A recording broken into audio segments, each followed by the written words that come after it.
Someone asked me recently, what is the coolest part of my job as CEO at Clearmotive Marketing?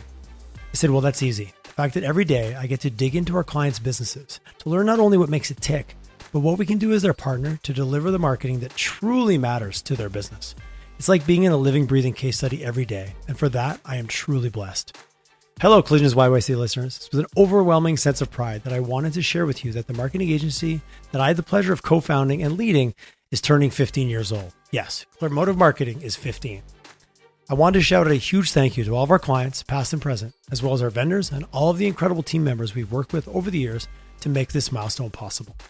Check us out at clearmotive.ca to learn more about what we can do that matters to you. Hello and a warm Collisions YYC welcome to my guest this morning, Ms. Christa Hill. How are you doing, Christa? I am great, Tyler. How are you? I am fabulous. I'm so excited to chat with you. I've seen you at many events and know of you, but don't know you. And that's part of it, as everyone knows why I do this.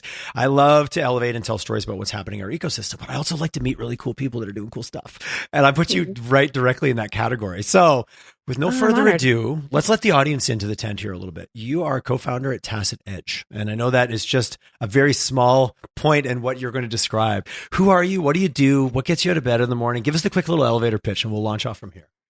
Sure. Well, my name is Christa Hill, and I'm co-founder along with Renee Matsala of Tacit Edge Product Leadership. And that's just where the road is today. I mean, I come from, I've been in the game in tech on and off in various capacities for over 20 years now, which I can't believe I'm saying that. And, I'm not afraid of what that looks like on my age. Honestly, I think that experience is one of the most valuable things you can have in the world right now. And I'm very grateful for that. But I started my days in tech very early in Alberta Health Services, really getting my hands dirty with understanding data and how that impacts the quality of care for patients in various capacities. At that point, I was able to get an incredible role being a director of compliance for a little company that did payment processing, which really got me into understanding money movement online. This was something I was deeply fascinated about because I saw the shift that was happening in the banking industry from things becoming more manual to becoming more automated. And I was hooked. I was like, this is a career for me. And so I went around to a few post-secondary institutions and they looked at me like I had two heads, like I was looking for education on what this could look like. And they're like, well, you could go get your computer science degree. And I was like, oh, that sounds so interesting. Like, no, not for me. You're not hearing me. You're not hearing me as well when I'm asking you. Yeah. And they were trying to fit me into some boxes. So here's where my options, which is super funny. They told me that I should be a landman in oil and gas or a teacher or a project manager. And so I looked at all of those job descriptions respectively. And while I had a ton of friends in all of those vocations, have a ton of respect for those folks, I just didn't feel like I fit. So I just carried on doing what I was doing. And I landed myself in an inner city rec center because a lot of folks don't know this about me, but I have a wild career behind me in figure skating and sports and athletics and training and coaching. And I was able to help West Hillhurst, the community center, survive through was an intense financial crisis. So I was coaching in that rink at the time. It was facing closure because we literally had $50 left in the bank account and a 60,000 square foot facility that was past its life cycle. So I used software to help us get us on our feet. And that was my first introduction to SaaS, so software as a service. So again, I was even deeply more addicted that this was going to be a huge part of my identity. And after I had my daughter, I returned off a mat leave and I looked around and things had shifted. There were now things like Scrum teams happening in Alberta. And I had a very fortuitous dinner invite to somebody in the neighborhood who owned a tech recruiting firm. Agile Recruiting, it was called at the time. And Alistair, the owner, said to me, so I know what you've done in this community. It means a lot to us. What's the next chapter? And I looked at him and I was like, I don't know where I fit. You've seen what I can do. What does that look like in tech now? And he's like, funny enough, did you know that there's roles in tech for people with extremely good social skills? I love how you teed that up. I love how you and if you know Alistair, you know that is exactly the thing that he would say. And so we went on a journey together, him and I, where he opened a door for me at Getty. And there was a really great piece of advice that he said. He's like, I can swing open the door, but you got to walk through. You got to do the work. And I was committed. So that began my career on the product side formally, right? Really taking these skills that I had brought all together all over various industries, and I was able to apply them to really great product development at Getty. And again, I was just, really more affirming that this is where I belong, this is where I want to be. That led me to a role at Benevity, which I was just like such a crowning achievement for me to be a part of such incredibly talented teams doing the work that we did. To have the success that we had there was just a marvel to be a part of, which then I was able to take those skills and parlay them over to Morgan Stanley, test it one final time to do something I thought was not going to be difficult from a product perspective, but perhaps on the speed side. I wanted to prove that I could build something fairly quickly that was highly valuable and test all my skills just to make sure the curriculum I was writing would hold up. And it did. It flew. And then at that point, COVID hit. Just curious, were you already were you writing, like you mentioned the curriculum that you were creating? When did you start that journey? Was that something where you read, I want to eventually go here, and I love what you said about I need to pressure test this one more time? Mm-hmm. Yeah, it actually was born out of a problem, just like any great products that we have. It's because we have a problem we need to solve. And so I was continually always trying to scan and hire for product managers, but I couldn't seem to find ones like me. And so again, I was sort of thinking, I love this. I feel like I'm good at it. How come it's such a hard sell to find folks that see it the way I do, operate the way that I do? Why do I feel like such an outsider in my own community?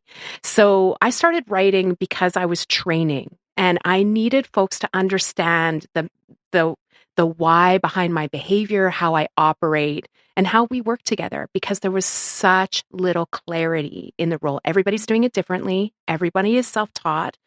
And it's when you have that lack of clarity, you have a lot of ambiguity, and you also have the ability to keep people held in certain places in their careers because you're always moving the goalpost. But if the goalpost has never been put in the sand, how can you develop someone? So I had product managers that were working for me. They were thirsty for career progression. I had to find a way to deliver on that as their leader. So that's how it started. It was super small. We had a little book club. We would get together. We would talk about things around core competencies that we identified with. We created a culture of learning.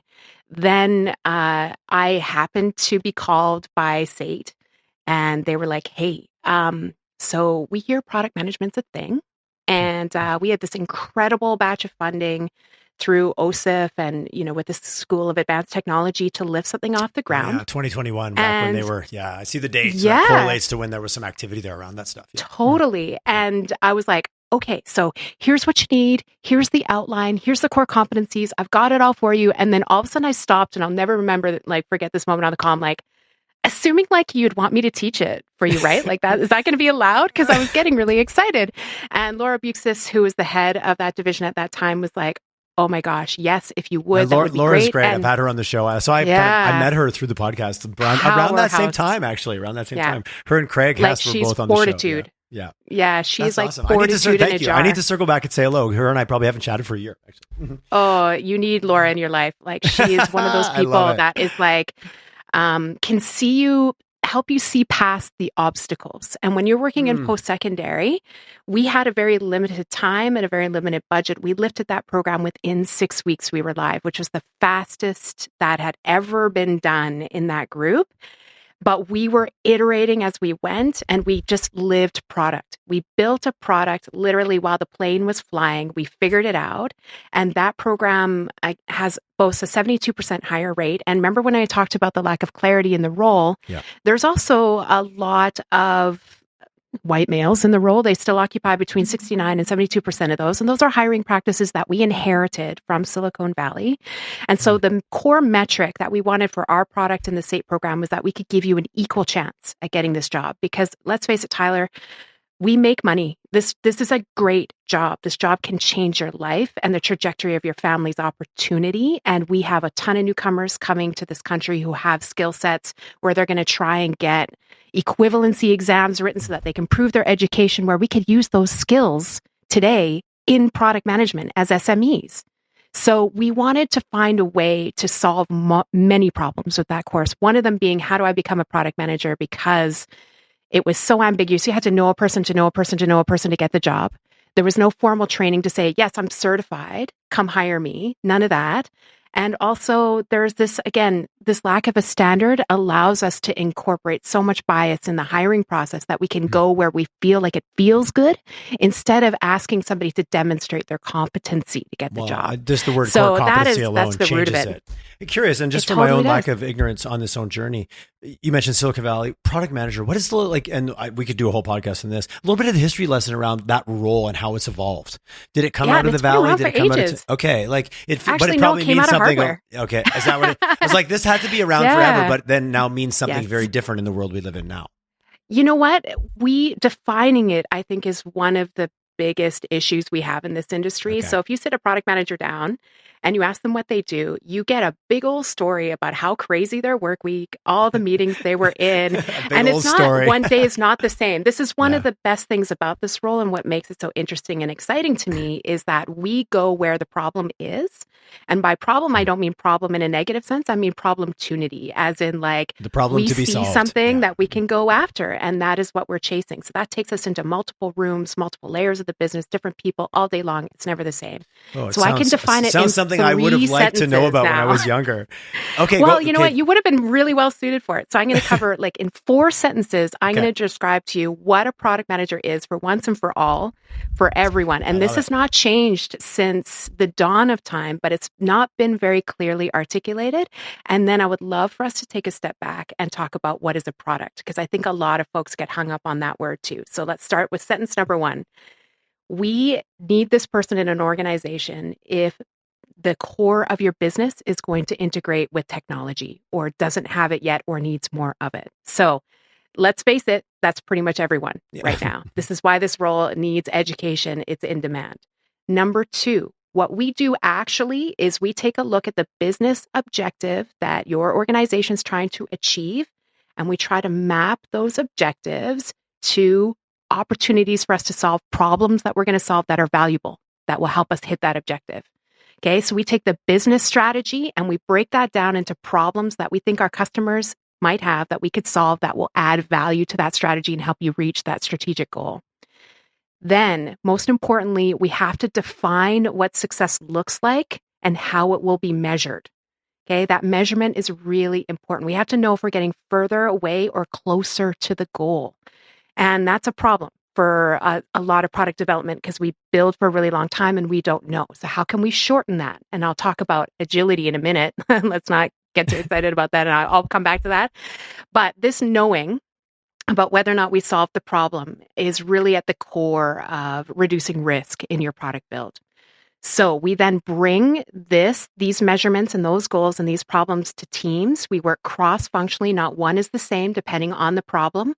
And we bring this vision to life with a combination of technology, people, services, and processes.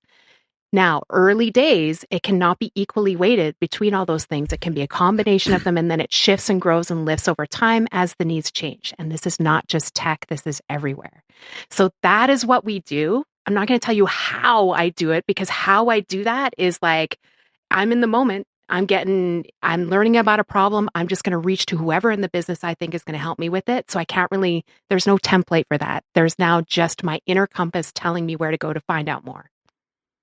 Wow. I started writing and I stopped because I just want to be in the moment myself. So I'm like, I want to write this down, but this is fabulous. Oh, we got videos for this on YouTube if you want to revisit it later. I'm sure there is for sure. But I loved it in the moment of like, there's something about writing that also allows me to absorb in a different way. Yeah. And if we can tackle just for a second before I move on, the concept of agility and why this matters. Well, agility in both products, because I do want to circle back. Yeah. On that. 100%. And I want to let everybody know that agility is accessible to everyone. It is just speed to learnings. How quickly you share what you learn with the people around you. And everything that I described in all those activities that I'm doing, the quicker I can disseminate information, the more it can be firsthand to people, including users, the faster we can develop, the faster we know if we're reaching that marker of success, and the faster we know if we're failing.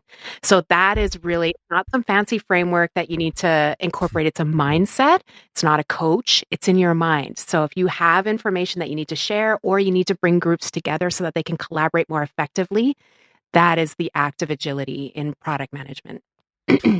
When I think about the way you just framed that, and I think about this individual kind of floating, marauding, kind of parachuting in, SWAT team almost-esque inside an organization, how do you then speak to some of the challenges that might exist around, well, who's meddling in my department? And this is what we're focusing on. Like, it feels like an interesting role that, depending on how you're looked at in the organization, there can be some real change barriers, just human factors to this individual who's bridging so many gaps, which is needed, but there's friction there. Thoughts on that? You're nodding, smiling, nodding as I'm asking the question. I mean, that's the job. And it's one of, I would say, part of the most interesting parts about it to me, because humans build products. So if we ship, can I swear? You can, 100%, please. Okay, thank you. Yeah, if we ship shit, please, right? Express yourself appropriately, Christa. What we've done is we've shipped our org chart, not anything else. Oh. So we've shipped our org chart. Oh, you can't put on that one. That's powerful. You can't hide from that, right? And usually people will bring us into an organization because the magical phrase that we hear is, we're not shipping fast enough. And I would say that it's not necessarily the speed is the end thing on your skin that you see. It's not what actually caused the problem. So we walk that through, and I would say to you that organizational impediments and humans need to be treated like humans so that we can understand at the core what motivates them, and change is hard. And everything that I've described to you represents large change, and change coming fast. We now have like AI with ChatGPT, like all the things that like magically need to appear in our businesses overnight. And that's hard for a lot of people to feel like they understand and come along with. So how I operate specifically, and I think what has set me apart in how I do this role, is that I will bring the information to the person and try to ensure that we don't move forward until they feel comfortable with the concepts that I'm talking about. Now, remember, my specialty is platform development. So I am like the black screens and like that, like you can't understand what we're working on. You have to use your imagination. So that is, I believe, a bit of a skill within this particular competency, that you can work with someone who's having a really hard time or literally putting up barriers for you to operate, and be able to sit down with them and just ask them, like, what do you need more of or less of from me this week so we can collaborate, right? Help me understand what a great collaboration between the two of us looks like. Like, when was it really great? Like, you were loving it versus you're not comfortable. Can you help me understand what that is? And I think we don't peel back enough of the layers of the individual humans involved and just get to know what contribution and positive contribution looks like to them, because nobody's ever asked them.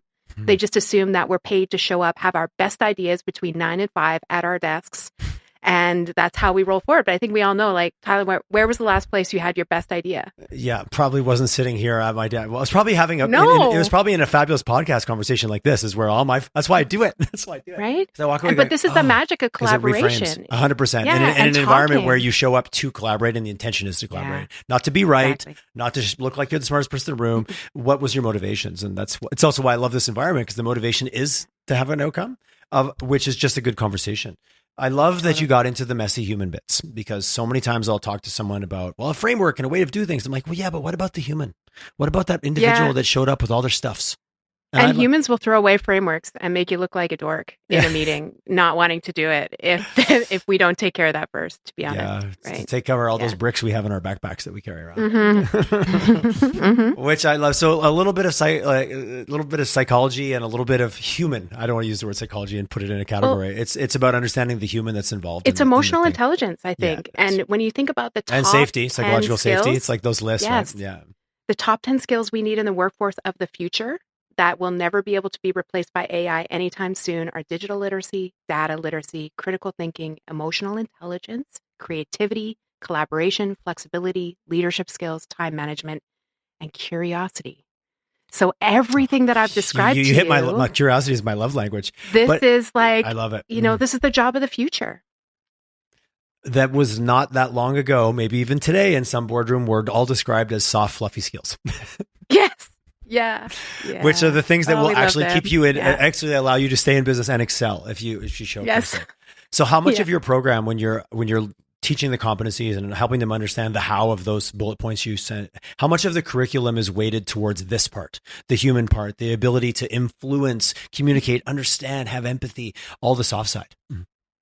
I would say every scenario. And so the beautiful thing about what we did all with of it, Tyler, all of it, all of it. No, not all of it. But I mean, we cover off the basics, right? We tell you the what you have to do, which when everyone's coming along in the room and it's perfect, works. Yeah. But that's not real life. And I love how people are like, well, if you read this book, you'd get it. And if you read that blog, you would totally get it. It's like, okay, if reading solved this problem for me, we would not continually be publishing books like madness, right? So let's stop with all the books. And let's talk to each other like real people. So we recorded our content, and it's basically a series of videos, storytelling, talking about where and how it can go wrong. And if it does, how you get back up and you try again. So this is, in a role that is highly visible in an organization, highly paid to, by the way. And if you walk into a room and they think you don't know what you're doing, well, forget about it. Like that is not how this goes. And so there's a lot of imposter syndrome and a lot of fear and anxiety in this role that can emerge. So how do we talk about failure and give people language to articulate when to roll the room back to discover more about the problem before we roll forward? Because it may not just be you in the room that doesn't know what's going on. Mm-hmm. And I would hazard a guess that it never is. Yes, I would, especially in wildly technical realms. And for us, when we're teaching the curriculum, then we're going to tell you a story about how it went completely off the rails, right? And then what was the surprising thing that came out of it that we didn't know before that we needed to know? So how was that derailment worth it? And how was it valuable? So, I say this thing, and I heard it in a song not too long ago where it's like, don't pay full price for each mistake. And I think it was Pink, actually, that said that in a song. And honestly, I was like, oh, that's it. Like, don't pay full price for each mistake. Make small mistakes, but then bring the room with you. Have the skills to understand how to roll us back forward now that we know more. And how can that be a we thing instead of just a you thing? So yes, we touch on a lot of the emotional components on how to build psychological safety, to have challenger safety, to be able to have people tell you the truth in the room, because we know when our product's about to fail. And if nobody's saying anything, we're going to pay now or we're going to pay later. What would we like to do as a team? Yeah. So every time that it's gone wrong, at least for me from a product perspective, I had an inner knowing that we were off the rails and I didn't have the courage to speak up, or I just assumed that people knew more about it than I did.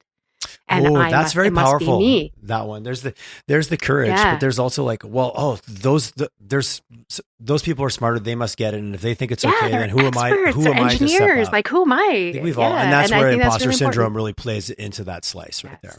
Yeah. Good old so imposter talking syndrome. about what you leave on the table. And what you leave on the table when you don't, take that inner knowing that you should be listening to and surface it and just say to the group, like, I have some things that are going on for me. Is it okay if I share some observations with you? And then how can we partner together to work through these things? A lot of this is coaching language, but again, because we were able to bring that into the curriculum because of our background, it's dynamite in the room because, as I said, there's no product problems. There's only people and human obstacles and, challenges and things that we can learn about each other to get better. You mentioned, and this, I'm curious, what is the pay scale for these roles? Because I've heard so many stories, and you've referenced it a couple times. Yeah. So I'm going to a very tactical question. I'm like, tell me about the dollars. Oh, it's great. And we'll circle back. But what is the pay scale? First entry level role minimum, you're looking at about $85,000 to $87,000 to get started. That's significant. People will say, well, that's for a junior role, but let's be clear with each other. There's nothing junior about this job. I'm not hearing that at all. Hilarious. I'm not hearing that like when you think about what we do, it is hilarious to me as an organization that we would say, well, you're a junior. So it's like, well, no, you're coming in at almost a sub-executive level. Based on the So I influence that think, you need to have to be effective, absolutely. It shouldn't be yeah, hierarchy down, because that's if that you're not going to actually allow them to excel at those points you you share. can't change It an doesn't work. organization It too doesn't from the work. associate level. It's impossible. So, there are some challenges in the industry around us defining what junior is.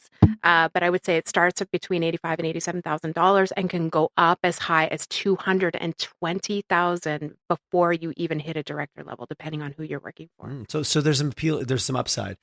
There's got to be, and I know 100%. you talked a lot about the inclusive and how do you. Ageism has to play a huge part in this, because if I've got someone who's come in trained but they're younger, and I'm in a room of engineers, just picking on engineers for a minute, that are all older white dudes, and someone all of a sudden in their late 20s who's done all this training is going to come in and tell me, like, I'm sure that is a nonstop barrier. And that's just one. I'm just picking on age. That's only one thing I I'm agree. picking on.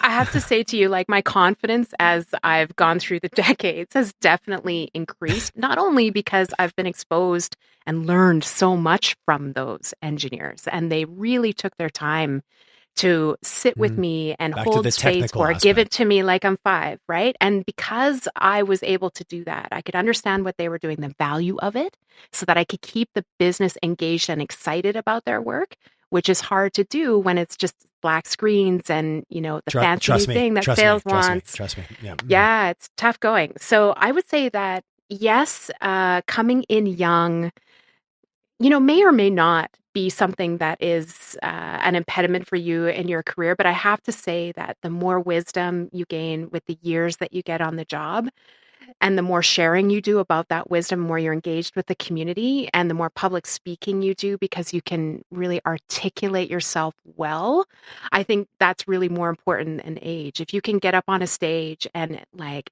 really get me excited about something that I can't wait to have in a company, some piece of value I we're love going that after, I can't wait something to that I have. can be able to do.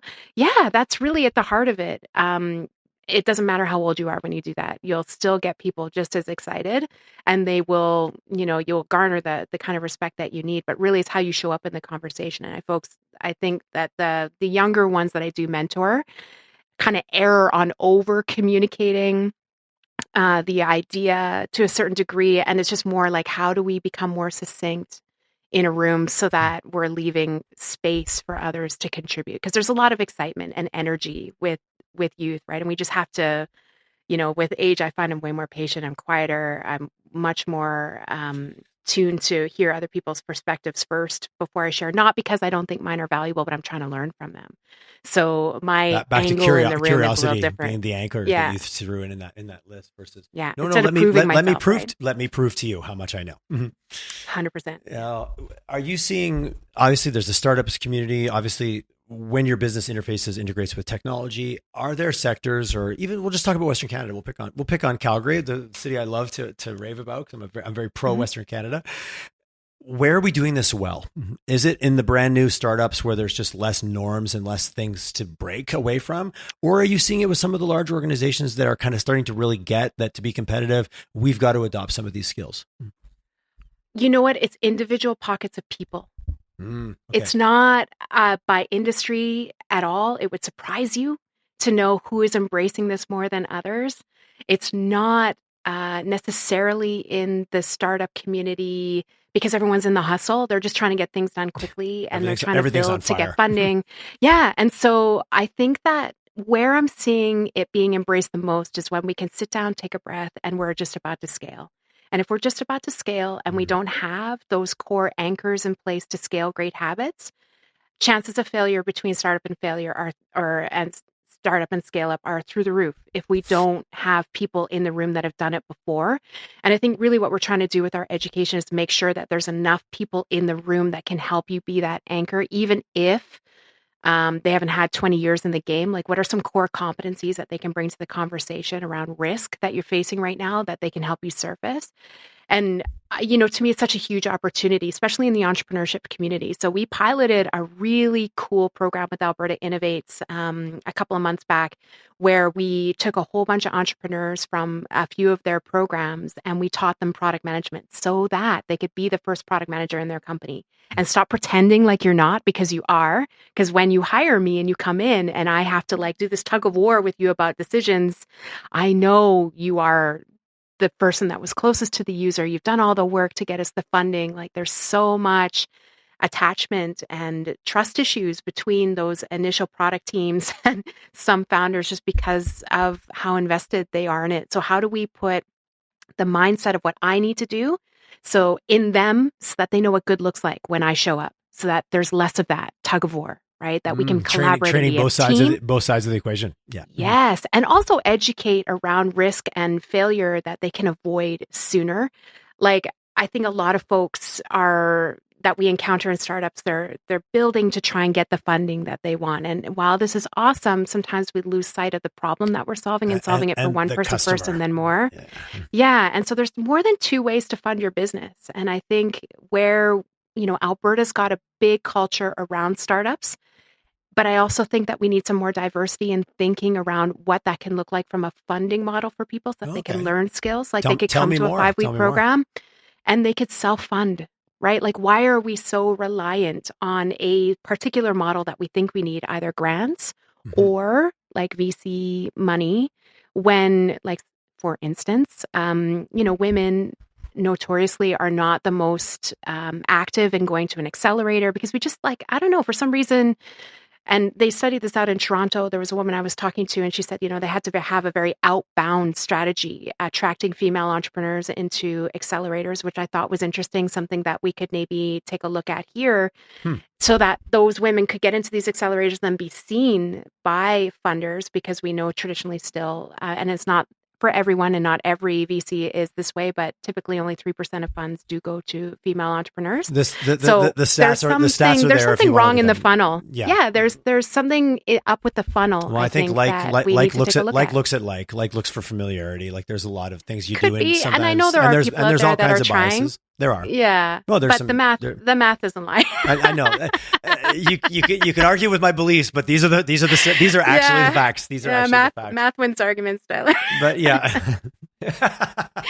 No, I had an early stage funder the other day say to me, listen, Tyler, like, if you cannot take money from me, you probably shouldn't.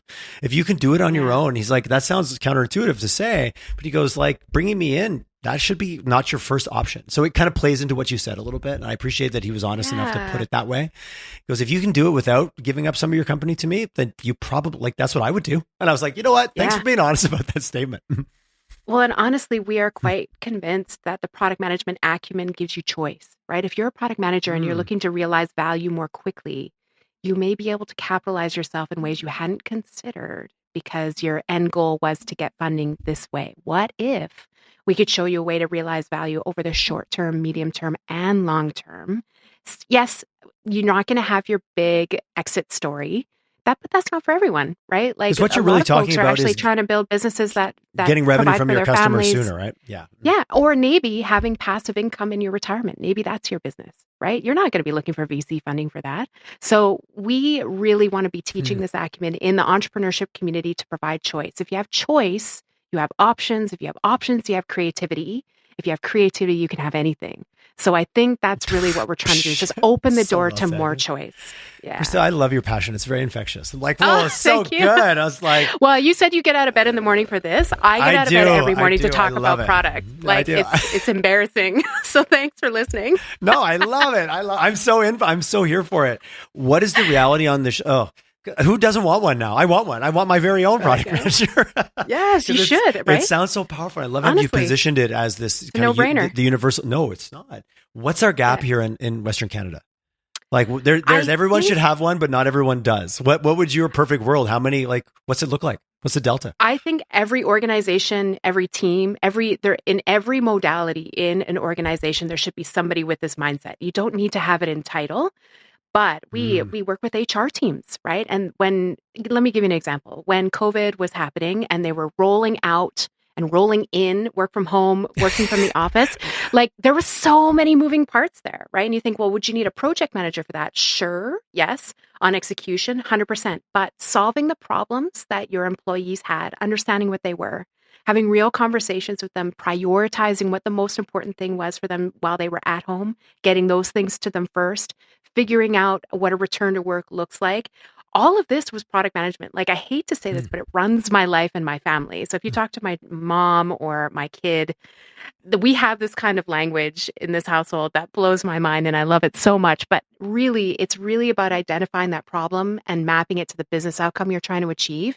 Every single part of your organization needs that. And if you could get it, like I said, in a few modules that are easy to understand and accessible for anybody, even if you're not technically savvy or have any experience at all in tech, it's such a great jumping off point. That's why we created what we created. I love it. So that brings me back to a point earlier. What is product? Define product.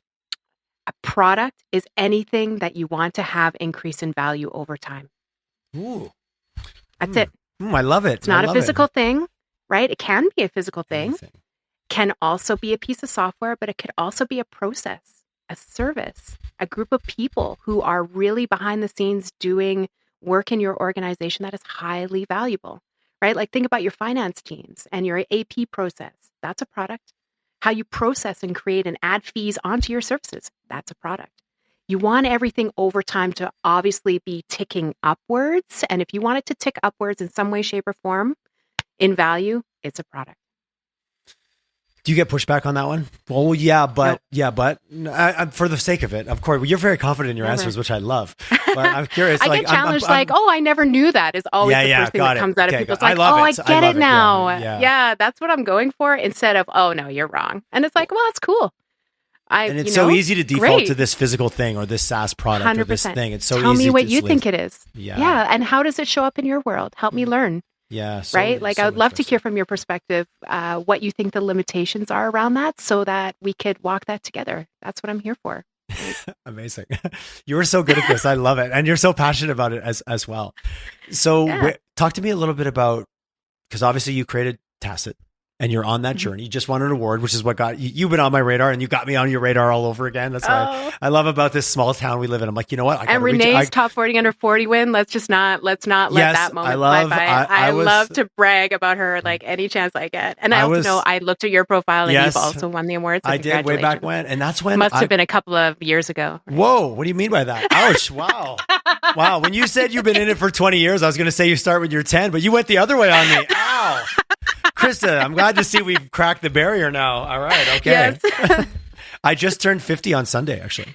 Oh, congratulations. So I don't know what that means, except that I just turned 50 on Sunday. That's what it means. And it's a distinguished milestone. Well, everyone like, oh my God, is it this? And do you feel upset? I said, no, because my life is pretty wonderful. So if it wasn't, it'd be a reminder, but it is. So I'm good. That's my simple answer. I'm good.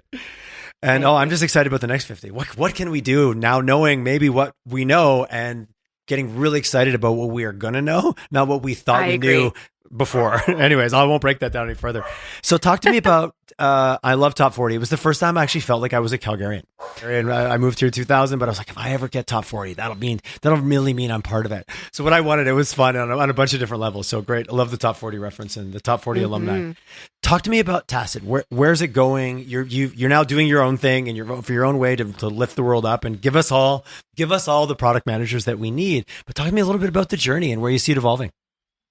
We have a really exciting road ahead of us, and primarily because we used all the lessons that I've talked about with you on our business and our product. Love it. And so we have the future that we have visualized means that we have the most in-demand combination of skills in people in this ecosystem for us all to tap into at scale.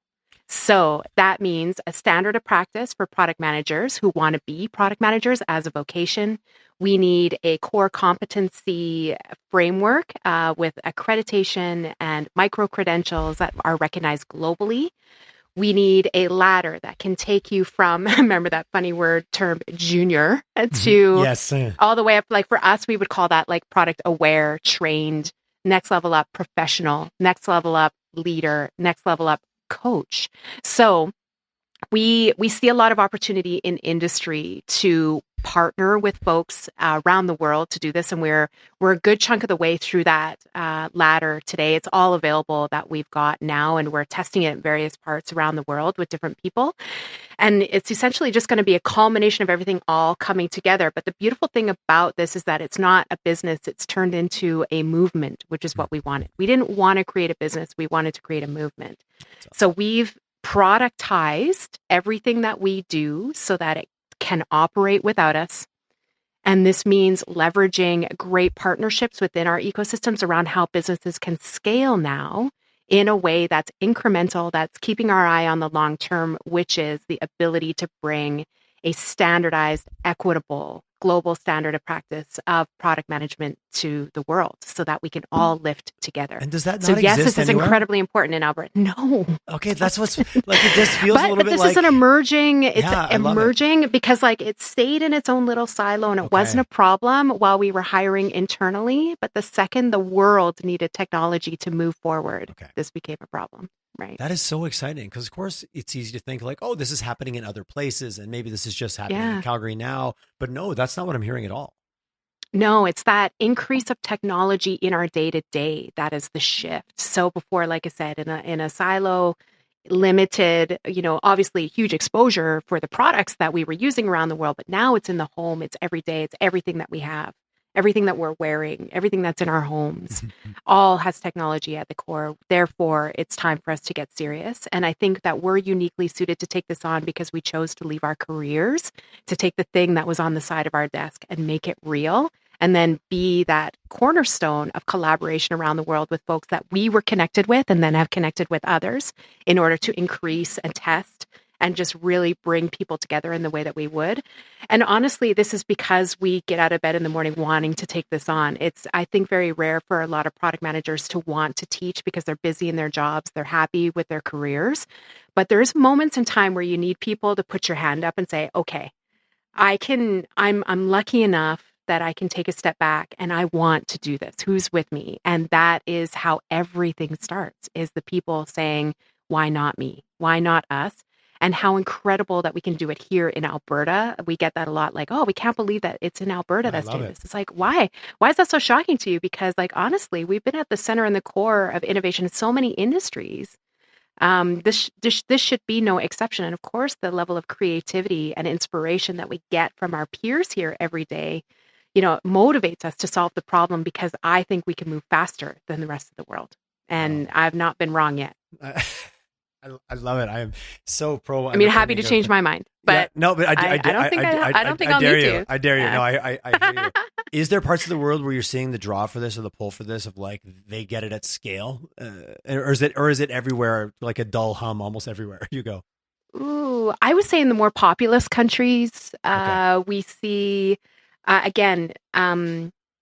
I would say that that's just a measure of more technology in being in a more advanced stage. We have this idea here in Canada that we are really advanced as a society. And actually, there are quite a few gaps between us, like our tech stacks, the frameworks that we use, that we develop on, are not as advanced as other places around the world. And so when we hear people coming to Canada and they're applying for these jobs, they're like, well, you don't have enough Canadian experience. It really is hard.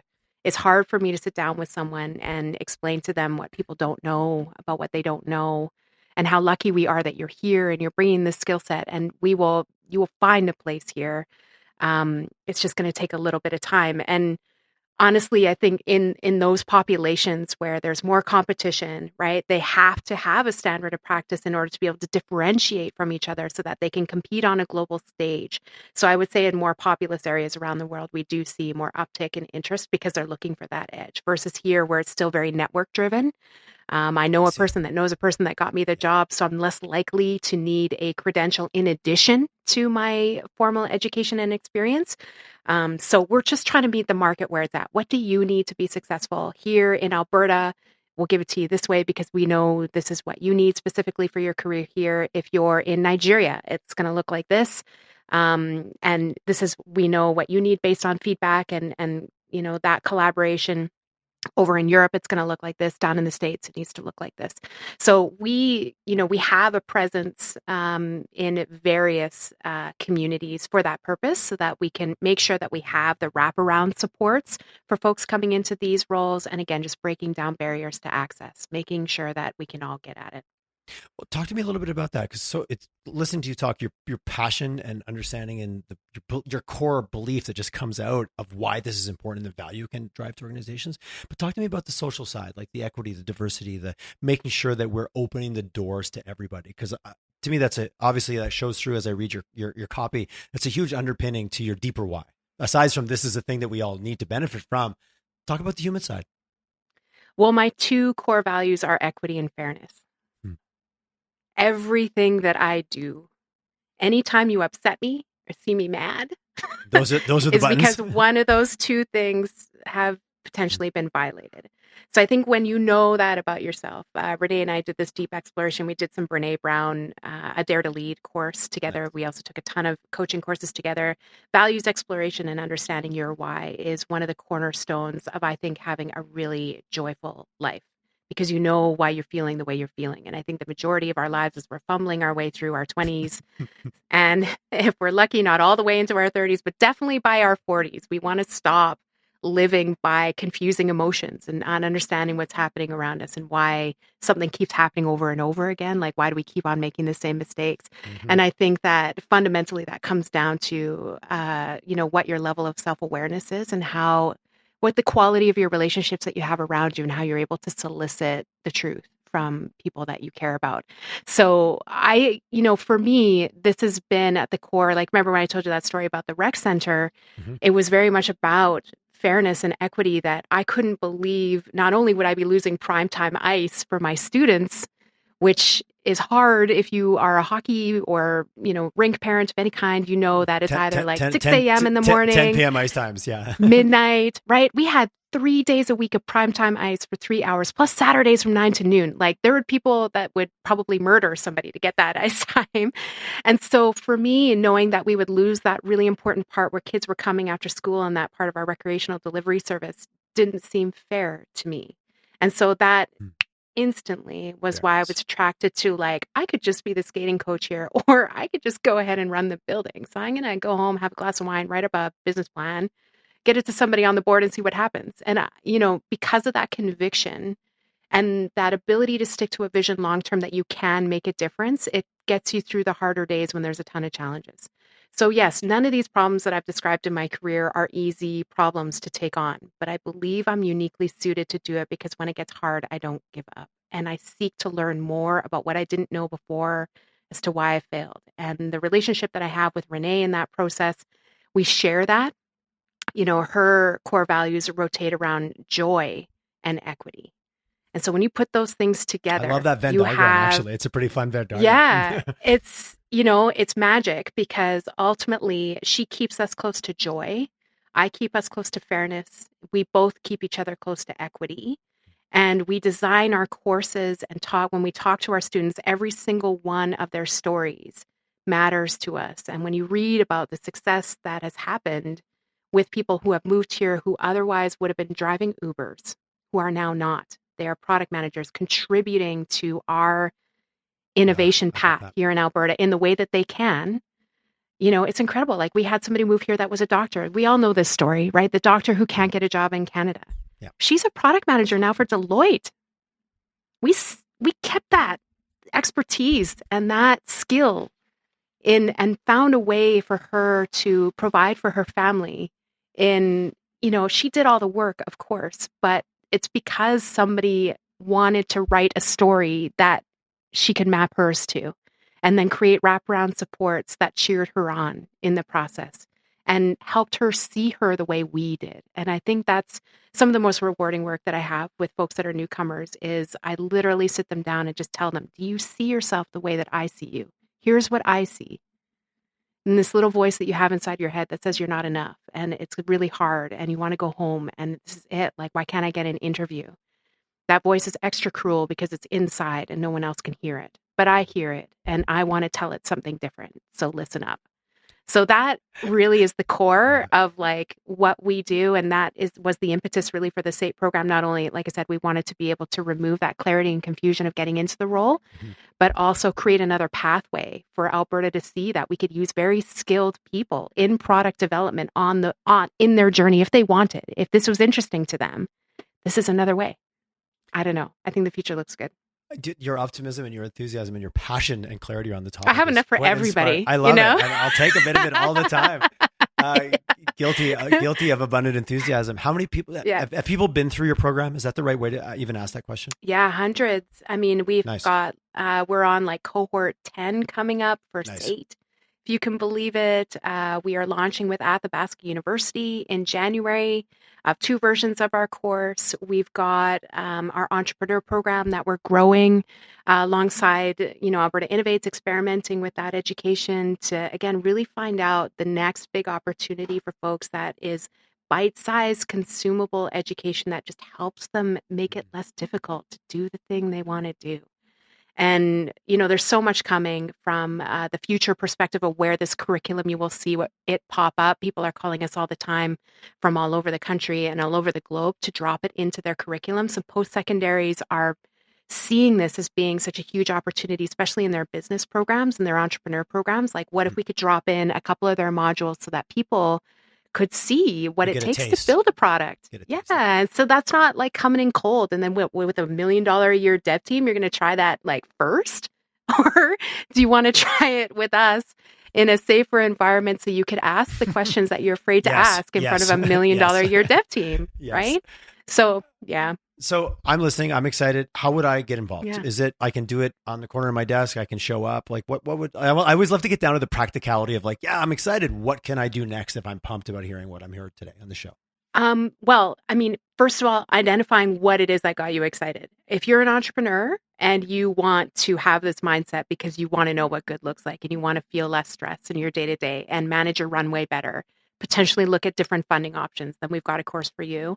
The entrepreneur program, we run them every 5 to 6 weeks. So you can always get in, and it's a live cohort that Renee and I teach. So it's, you get all this. That sounds like a riot. Exactly. Like, yes, sign me up. We had folks show up and they're just like, I just needed to come for my weekly like dose. Which is awesome. There's a lot of work that's done there, but there's also community, which I think is really important, that we can talk about the things. Yeah. And then if you're, say, a newcomer, you're trying to pivot into product and you're really afraid because you don't have tech experience, but you have a load of other experience. Say you're a project manager, a BA, or anyone with tech adjacent skills, and you're looking for your new home in the future, then we have the SAPE program for you. That one's registering every 12 weeks. If you're a product professional that is ready to unlearn a couple of things and just spend some time with us on your core competency to level set you so that we can get you into a director role, that is the product manager professional. Nice. Okay. You can find that on our website. That's the one that's going to Athabasca University. So we're, again, it's one of those things where we want professional institutions that are training folks in certain ways and have certain audiences to see and have certain curriculum. And so that's a great opportunity for folks there starting in January. But if you just wanted to do this for free because you want to learn about it and get curious about it and just understand it, we have that too. We have a version of this program that we do for our ecosystem participants. And if you want to do it for free, just you ping us on the website and we'll send you a link and you can do it for free. I love how you've curated the different paths. Do you want to skill up in your career? Are you curious? Are you coming in and looking where you can land in this environment? Are you an entrepreneur that realizes like, hey, if I was better at this, wow, the things I could do with my crazy harebrained schemes. Like, I love it. Yeah. And even with teams like organizations, we do a lot of organization training too as well. We did an incredible 2-day session recently with James Freeman and Converge. Okay. And they brought in 21 people and we did it in the library downtown. And we taught them the core of the trained curriculum, which is that entry level that you don't need technical experience to do. And we had everyone from senior engineers to folks out in the field, sales, HR, everyone. That's such a powerful way to get people comfortable with it, right? It was. Powerful. And I think they thought that they talked before, but then when we were doing the activities, I think they realized how much was left unsaid in a lot of their meetings, which is, as an organization trying to transform and really reshape and mold itself for the future as they are, their story is incredible. They needed space to discover what that could look like as a team. for them. And our curriculum was part of that. So, really exciting ways that we can do. And obviously we do a lot of one-on-one coaching. I spend my days online talking to people. So much so that I'm like, it's time to go back to work. Like I would love the next chapter of my product career to transform. And so I'm looking right now for what that would look like for me. Very cool. That's and like exciting. I said, because Tacit Edge is a movement now, we've created something that has its own momentum, has its own people, is operationalized, is automated to a certain degree because we're product people and we don't like to do manual tasks. So every little thing that you think you would want for your business, we've created for ours so that we can create the life that we want. And so that's what the future holds for me. I love it. I love the little, like, you've got the itch that you want to get out there and scratch of like I doing do, something. yeah. That's cool. Very I cool. need to build. I wasn't sure if right now I was assuming Tacit was that, but it sounds like it's moved to another cycle. Yeah. Yeah. You're looking for the next product. I got it. I love it. Yes. And the next story, right? I want to be able to come on this podcast with you, a couple of years from now 100%. and talk about some really cool thing that, we did and learned. And I retested it again in a really tough environment with a really tough challenge and, and opportunity. And here's how, and here's what I learned. Because the best part about that is you're going to learn. Like, 100%. Krista, thank you so much for coming on. What a great chat. I love you. I see why people Tyler, like to get their Krista fix. Your energy is infectious. I love it. I'm just going to reach out so just have 5 minutes for a quick chat. No, I really, like I said, I knew of you. I knew who you were. I've seen you at events. We've probably said hello, but to sit down and actually you to spend an hour of your time sharing what you're the most passionate about. Thank you. Filled me up and hopefully gave our audience, well, not hopefully, gave our audience a lot of things to be curious about. That's if people leave, go, you know what? After your show, I started doing some research about something. I'm like, perfect. Then it did its job. Yeah. And thank you so much for the opportunity to speak with your audience. This has been awesome. So thank you. A pleasure. Thank you so much. And yes, you're on. We will chat again. Maybe I won't wait 2 years, but we will chat again. I will leave it Hopefully at that. not. Oh, hey, what? Yeah, no, I was like, what's the best way to, what's the best way? Tacit Edge, LinkedIn, like what's your favorite? What? We love it on LinkedIn. You can find us there. Nice. We live on there. It's one of our favorite places to convene, and that's where product lives. We've discovered on LinkedIn. So by all means, check us out. Tacit Edge. You can follow us and me, Christa J. Hill, on my own profile and Renee Matsala on hers. And then, of course, you can always contact us through our website. We've got technology for that too. So of course you do. Whatever your social of choice, you can find us, and we're happy to chat. Amazing. Krista, thanks so much for your time today and thanks for the work you do. I love it. Thank you.